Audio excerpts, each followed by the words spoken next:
नमस्कार दर्शकों, आप देख रहे हैं DLN न्यूज। आज तारीख 12 अगस्त 2024 है, दिन सोमवार। हिंदी तिथि की बात करें तो आज हिंदू पंचांग के अनुसार श्रावण माह के शुक्ल पक्ष की सप्तमी तिथि है। तो चलिए दोस्तों, बिना देरी किए बताते हैं आपको देश की राजनीति, खेल, बिजनेस और मौसम से जुड़ी तमाम 40 बड़ी खबरों के बारे में। लेकिन उससे पहले आज की कुछ बड़ी खबरों पर, मुख्य समाचारों पर, टॉप हेडलाइंस पर एक नजर डाल लेते हैं। आखिर ये पैसा जा कहां रहा है? 1 करोड़ कर्मचारियों को एरियर देने से इनकार के बाद केंद्र सरकार से अखिलेश यादव ने सवाल पूछे। वहीं दोस्तों, अब SC/ST रिजर्वेशन में क्रीमी लेयर लागू नहीं होगा। केंद्र सरकार का फैसला सुप्रीम कोर्ट ने कहा था सरकार को विचार करना चाहिए। PM मोदी ने 100 दलित सांसदों से मुलाकात के बाद की घोषणा। वहीं दोस्तों, मनीष सिसोदिया बोले सुप्रीम कोर्ट ने तानाशाही को कुचला है, केजरीवाल भी अब जल्दी ही जेल से बाहर आ जाएंगे, भगवान के घर देर है अंधेर नहीं। इसी के साथ ही दोस्तों, मुंबई के कॉलेज में बुर्का और हिजाब बैन के फैसले पर रोक। सुप्रीम कोर्ट ने कहा कैंपस में धार्मिक गतिविधि न हो, लेकिन लड़कियों पर पसंद न थोपे। आखिर क्या था ये पूरा मामला, जानने के लिए दोस्तों बन रहे, बताएंगे आपको पूरी खबर के बारे में विस्तार से। वहीं दोस्तों, पहली बार CAA से 14 शरणार्थियों को भारतीय नागरिकता मिली। गृह मंत्रालय ने सर्टिफिकेट जारी किया। 11 मार्च को लागू हुआ था कानून। वहीं दोस्तों, वक्फ संशोधन बिल संयुक्त संसदीय समिति को भेजा गया। कांग्रेस समेत 9 पार्टियां विरोध में उतरी। रिजिजू बोले कई विपक्षी सांसद स्पोर्ट में हैं, लेकिन दबाव में बोल नहीं रहे। इसी के साथ ही PM मोदी वायनाड लैंडस्लाइड प्रभावित इलाकों में पहुंचे। हवाई सर्वे किया, पीड़ितों से भी मिले। CM से पूछा कितने बच्चों ने परिवार को खोया है। वहीं दोस्तों, वाराणसी से एक बड़ी खबर आई। वाराणसी में बाढ़, गंगा में समाये 85 घाटों का ड्रोन वीडियो आया। छतों पर दाह संस्कार, नमो घाट का नमस्ते आधा डूबा, गलियों में बढ़ रहा है पानी। इसी के साथ ही दोस्तों, अब 130 किलोमीटर की स्पीड से दौड़ी 20 कोच वाली वंदे भारत अहमदाबाद से मुंबई रूट पर हुआ ट्रायल। सफेद की जगह अब भगवा रंग के कोच। तो चलिए दोस्तों, बताते हैं अब आपको प्रदेश की 40 बड़ी खबरों के बारे में विस्तार से। लेकिन उससे पहले दोस्तों, अगर अभी तक आपने चैनल को सब्सक्राइब नहीं किया तो सबसे पहले चैनल को सब्सक्राइब कर दीजिए, वीडियो को लाइक कर दीजिए और अपने कमेंट जरूर कर दीजिएगा। पहली और बड़ी खबर दोस्तों, सियासी हलकों से आई। पैसा कहां जा रहा है? 1 करोड़ कर्मचारियों को एरियर देने से इनकार के बाद केंद्र सरकार से अखिलेश यादव का सवाल। देखिए, केंद्र सरकार ने 18 महीने के महंगाई भत्ते यानी कि DA का एरियर जारी करने में लाचारी जताई है। अब इसे लेकर सवाल उठने लगे हैं। ये सीधे 1 करोड़ कर्मचारियों को प्रभावित करने वाला है। कोरोना काल के दौरान केंद्रीय कर्मियों और पेंशनरों का DA या DR रोका गया था। इसका एरियर जारी करने की मांग ने तूल पकड़ ली है। सपा प्रमुख अखिलेश यादव ने सोशल मीडिया प्लेटफॉर्म X पर इससे जुड़ी एक खबर की क्लिप शेयर करते हुए केंद्र सरकार से कई सवाल भी पूछे। अखिलेश यादव ने पूछा पैसा कहां जा रहा है? अरबों के जहाज और टपकते भवनों के लिए तो पैसा है, लेकिन सही मायने में सरकार को चलाने वाले कर्मचारियों के लिए पैसा नहीं है।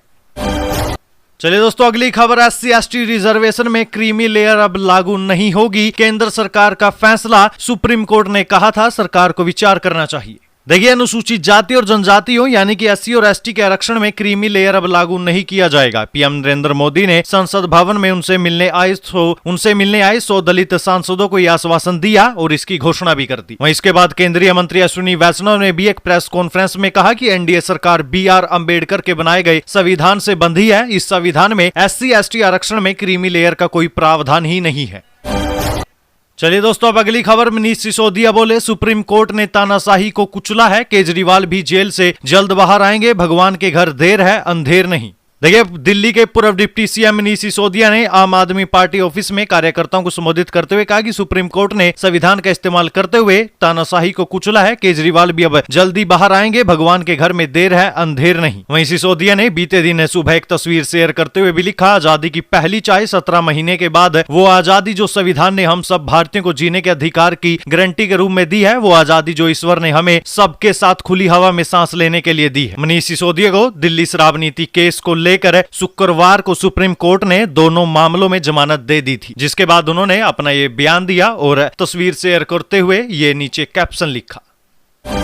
जगदीप धनखड़ को हटवाने की तैयारी में विपक्ष, उपराष्ट्रपति के खिलाफ प्रस्ताव पर इंडिया ब्लॉक के 87 सांसदों के हस्ताक्षर। देखिए, राज्यसभा के सभापति और विपक्षी सदस्यों के बीच अनबन 10 अगस्त को टकराव में बदल गई। नौबत इस हद तक पहुंच गई कि विपक्षी दलों ने सभापति जगदीप धनखड़ को पद से हटाने के लिए प्रस्ताव लाने की तैयारी कर लिया। प्रस्ताव औपचारिक रूप से आता है तो संसदीय इतिहास में पहली बार होगा कि उपराष्ट्रपति को हटाने की पहल विपक्ष कर रहा होगा। सूत्रों के अनुसार राज्यसभा में सपा सांसद जया, अमिताभ बच्चन और जगदीप धनखड़ के बीच हुई बहस के बाद माहौल बिगड़ गया। राज्यसभा के 87 सदस्यों ने आनन फनन में उपराष्ट्रपति को हटाने के प्रस्ताव पर हस्ताक्षर कर दिए हैं। वहीं दोस्तों इस बीच आपको हम एक छोटी सी क्लिप दिखाना चाहेंगे जिसमें सपा सांसद जया अमिताभ बच्चन और जगदीप धनखड़ के बीच जो बहस हुई उसकी एक छोटी सी क्लिप है। सर, मैं जया अमिताभ बच्चन ये बोलना चाहती हूँ, मैं कलाकार हूँ, बॉडी लैंग्वेज समझती हूँ, एक्सप्रेशन समझती हूँ। और सर मुझे माफ करिएगा मगर आपका टोन जो है is not acceptable. We are colleagues, sir. You may be sitting on the chair. And you say my tone? No, sit given to you. No, you don't have floor now. No, enough of it. Enough of it. No, enough of it. You can't have it.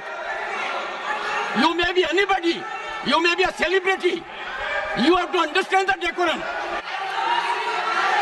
Question number 196.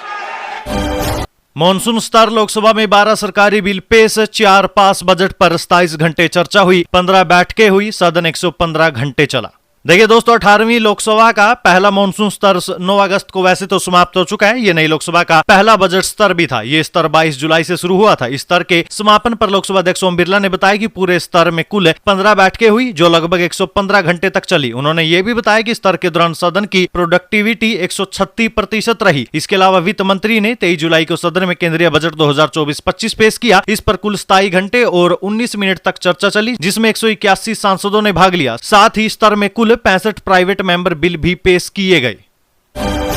Mumbai के college में बुर्का और हिजाब ban के फैसले पर रोक, supreme court ने कहा कैंपस में धार्मिक गतिविधि न हो लेकिन लड़कियों पर पसंद न थोपे।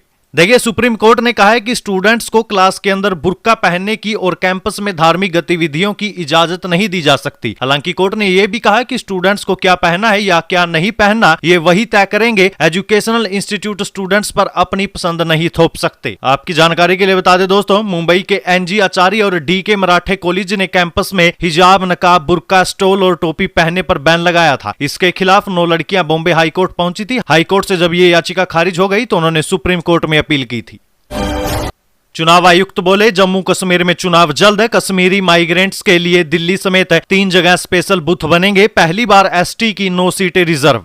देखिए आगामी जम्मू कश्मीर विधानसभा चुनाव को लेकर मुख्य चुनाव आयुक्त राजीव कुमार ने प्रेस कॉन्फ्रेंस की। उन्होंने कहा कि हम जल्द ही चुनाव कराएंगे। चुनाव आयोग के मुताबिक इस बार जम्मू कश्मीर विधानसभा की 90 सीटों में से 74 सीटें जनरल और 7 SC और पहली बार 9 सीटें ST के लिए भी आरक्षित है। साथ ही आगामी चुनाव में कश्मीरी माइग्रेंट्स के लिए दिल्ली, जम्मू और उधमपुर में स्पेशल बूथ बनाए गए हैं। पहली बार CAA से 14 शरणार्थियों को भारतीय नागरिकता मिली। गृह मंत्रालय ने सर्टिफिकेट भी जारी किया। 11 मार्च को लागू हुआ था कानून। देखिए नागरिकता संशोधन कानून यानी कि CAA के तहत पहली बार 14 लोगों को भारत की नागरिकता दी गई। गृह मंत्रालय ने यह जानकारी दी है। मंत्रालय की ओर से कहा गया कि 14 लोगों को सिटीजनशिप सर्टिफिकेट जारी कर दिए गए। इस पर गृह मंत्री अमित शाह ने भी सोशल मीडिया प्लेटफॉर्म X के जरिए कहा कि आज का दिन ऐतिहासिक है। साथ ही उन्होंने भरोसा भी दिया कि CAA के तहत हर एक शरणार्थी को नागरिकता दी जाएगी। आपकी जानकारी के लिए बता दें, केंद्र सरकार ने 11 मार्च 2024 को CAA देश भर में लागू किया था। हाईकोर्ट में याचिका 99 कांग्रेस सांसदों को अयोग्य घोषित करे। खटाखट का दावा कोर्ट पहुंचा। राहुल ने कहा था हर महीने मिलेंगे 8500 रुपए।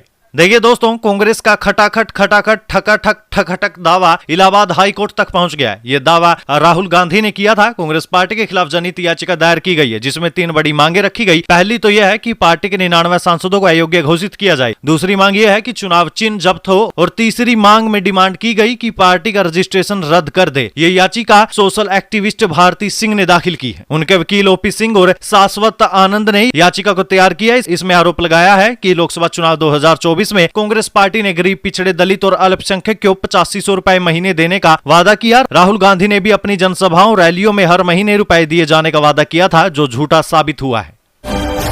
वक्फ संशोधन बिल संयुक्त संसदीय समिति को भेजा। कांग्रेस समेत 9 पार्टियां विरोध में। रिजिजू बोले कई विपक्षी सांसद स्पोर्ट में है, दबाव में बोल नहीं रहे।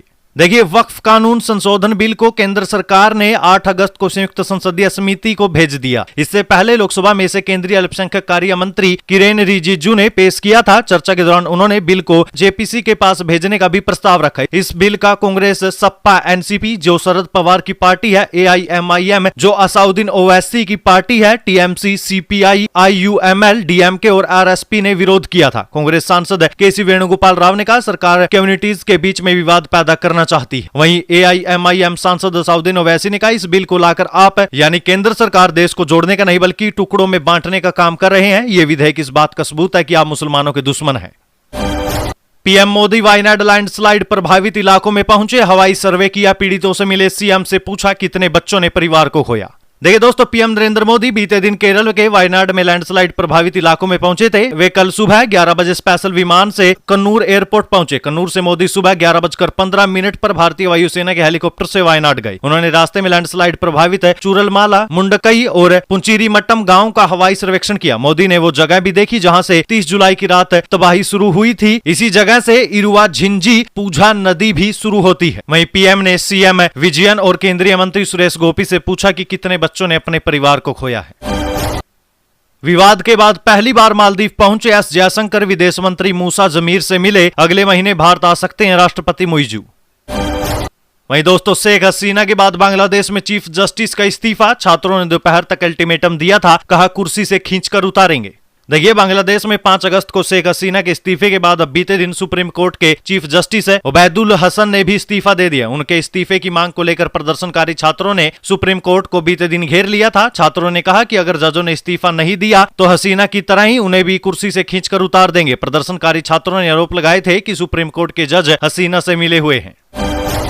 वाराणसी में बाढ़, गंगा में समाये 65 घाटों का ड्रोन वीडियो, छतों पर दाह संस्कार, नमो घाट का नमस्ते आधा डूबा, गलियों में बढ़ रहा पानी। देखिए दोस्तों, वाराणसी में गंगा उफान पर है, जल स्तर खतरे के निशान की तरफ बढ़ रहा है। नमो घाट की नमस्ते प्रतिमा आधी डूब चुकी है। गंगा आरती हो या दाह संस्कार, सब छतों पर ही हो रहा है। मणिकर्णिका और हरिश्चंद्र घाट भी डूब गया। गंगा किनारे के 500 से ज्यादा मंदिर जलमग्न है। क्रूज और नावें चलना भी बंद हो गई है। एयर इंडिया ने तेल अवीव के लिए फ्लाइट्स रद्द की। ईरानी हमले का डर, इजराइल ने नागरिकों से कहा सेफ हाउस में खाना पीना इकट्ठा करें। खालिस्तान समर्थक अमृतपाल की सांसदी से खतरा टला। सुप्रीम कोर्ट ने चुनौती देने वाली याचिका को खारिज किया। असम जेल में रहकर पंजाब से जीता था चुनाव। देखिए, सुप्रीम कोर्ट ने असम के डिब्रूगढ़ जेल में बंद खालिस्तानी समर्थक कट्टरपंथी सिख अमृतपाल सिंह के पंजाब के खडूर साहिब से सांसद चुने जाने के खिलाफ दायर याचिका को खारिज कर दी। याचिका जस्टिस बीआर गवई और केवी विश्वनाथ की पीठ के समक्ष दायर की गई थी। याचिकाकर्ता ने दावा किया था कि संविधान का अनुच्छेद 84 सांसद की सदस्यता के लिए योग्यता से संबंधित है और इसमें कहा गया कि कोई भी व्यक्ति संसद की सीट भरने के लिए तब तक योग्य नहीं होगा जब तक वो भारत का नागरिक न हो। भारत में ही रहेगी शेख हसीना, जब चुनाव होंगे तब लौटेगी। अंतरिम सरकार में यूनुस ने अपने पास रखे 27 मंत्रालय। देखिए, शेख हसीना के बेटे जोए वाजिद ने कहा कि उनकी मां बांग्लादेश वापस लौटेगी। उन्होंने कहा कि नई केयरटेकर सरकार जब चुनाव कराने की घोषणा करेगी तब वो अपने देश जाएंगी। टाइम्स ऑफ इंडिया की रिपोर्ट के मुताबिक उनके बयान से यह साफ नहीं हुआ कि हसीना फिर से चुनाव लड़ेगी या नहीं। 130 किलोमीटर की स्पीड से दौड़ी 20 कोच वाली वंदे भारत। अहमदाबाद से मुंबई रूट पर हुआ ट्रायल, सफेद की जगह भगवा रंग के कोच। देखिए दोस्तों, अहमदाबाद से मुंबई के बीच 20 कोच वाली वंदे भारत ट्रेन चलाने की तैयारी चल रही है। इसके तहत अहमदाबाद के कालूपुर रेलवे स्टेशन से 20 कोच वाली वंदे भारत ट्रेन का ट्रायल रन किया गया। ट्रेन को 130 किलोमीटर प्रति घंटे की रफ्तार से चलाया गया। पश्चिम रेलवे के वरिष्ठ अधिकारी और इंजीनियरों ने ट्रायल का निरीक्षण किया है। अमृतसर गोल्डन टेम्पल में बदले गए निशान साहिब, केसरी हटाकर चढ़ाया बसंती रंग। श्री अकाल तख्त साहिब के आदेश पर एक्शन।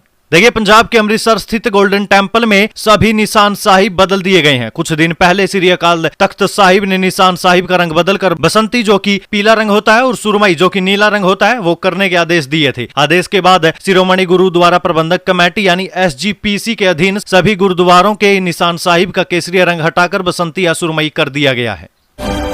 दिल्ली से ISIS आतंकी रिजवान अली गिरफ्तार। NIA की वांटेड लिस्ट में 3 लाख का इनामी था। 2023 में पुणे पुलिस की कस्टडी से भागा था।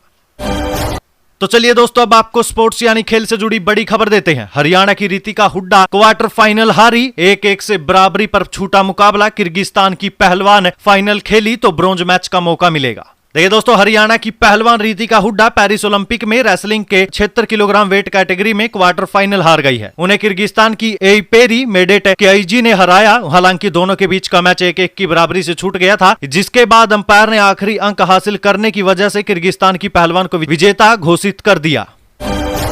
इसी के साथ ही दोस्तों, नीरज चोपड़ा के पिता बोले मेडल विनेश को समर्पित है। मां बोली पाकिस्तान का गोल्ड विनर न भी मेरा लड़का ही है। वहीं पीएम मोदी ने कहा कि आप सबसे बड़े गोल्ड हैं। देखिए, Paris Olympic silver medalist Neeraj Chopra से पीएम नरेंद्र मोदी ने बात की। पीएम मोदी ने नीरज चोपड़ा को जीत की बधाई दी। पीएम मोदी ने इस दौरान नीरज चोपड़ा से कहा कि आप मन से गोल्ड निकाल दीजिए, आप स्वयं सबसे बड़े गोल्ड हैं। वहीं इधर नीरज के पिता सतीश चोपड़ा ने उनका मेडल यानी नीरज चोपड़ा का मेडल विनेश फोगाट को समर्पित किया। वहीं मां सरोज देवी ने कहा कि ये सिल्वर भी गोल्ड जैसा ही है। नीरज के मेडल जीतने पर कई भारतीय हस्तियों ने अपने अपने तरीके से उन्हें शुभकामनाएं दी। हरियाणा के अमन ने जीता ओलंपिक में ब्रॉन्ज मेडल। पेरिस में कुश्ती में पहला पदक, दिवंगत माता पिता को समर्पित किया मेडल। देखिए, पेरिस ओलंपिक में कुश्ती के 75 किलोग्राम वेट कैटेगरी में भारत ने ब्रॉन्ज मेडल जीत लिया है। भारत का प्रतिनिधित्व कर रहे हरियाणा के अमन सहरावत ने प्यूर्टो रिको के ड्रनिल तुई क्रूज को 13-5 से हरा दिया। अमन ने भारत को कुश्ती में पहला मेडल दिलवाया। अमन ने ब्रॉन्ज मेडल अपने दिवंगत माता पिता को समर्पित किया। दोस्तों, पेरिस ओलंपिक में विवाद के बाद भारत लौटी अमित पंघाल दिल्ली एयरपोर्ट से बिना बात किए निकली। पिता बोले बेटी उदास है इसलिए नहीं बोली। देखिए, हरियाणा की महिला पहलवान अंतिम पंघाल पेरिस छोड़ने के आदेश के बाद भारत लौट आई। दिल्ली एयरपोर्ट पर पहुंची अंतिम पंघाल से खेल गांव में हुए विवाद पर बात करने की कोशिश की तो उन्होंने कोई बात नहीं की। वो अपने परिवार के साथ गाड़ी में बैठकर निकल गई। अंतिम के पिता रामनिवास पंघाल ने कहा कि बेटी अभी उदास है, इसलिए वो किसी से बात किए बिना ही चली गई। घर आने पर उसका जोरदार स्वागत भी किया गया। वहीं दोस्तों, हॉकी प्लेयर विवेक सागर को 1 करोड़ देगी मध्य प्रदेश सरकार। सीएम डॉक्टर मोहन ने वीडियो कॉल पर की बात। भोपाल पीएचक्यू में डीएसपी है विवेक। देखिए, पेरिस ओलंपिक 2024 में भारत ने हॉकी में स्पेन को 2-1 से हराकर ब्रॉन्ज मेडल जीत लिया। मध्य प्रदेश के इटारसी से सटे चांदोन गांव के रहने वाले डीएसपी विवेक सागर प्रसाद भी भारतीय हॉकी टीम का हिस्सा है। मध्य प्रदेश सरकार विवेक को 1 करोड़ रुपए का इनाम देगी। विवेक फिलहाल भोपाल पुलिस हेडक्वार्टर में पोस्टेड है। चंडीगढ़ पीजीआई दीक्षांत समारोह में शामिल हुए सीजेआई डीवाई चंद्रचूड़ बोले बेटी का इलाज यहीं हुआ, यहां से सब हंसते हुए जाते। मुन्ना भाई फिल्म का भी जिक्र किया।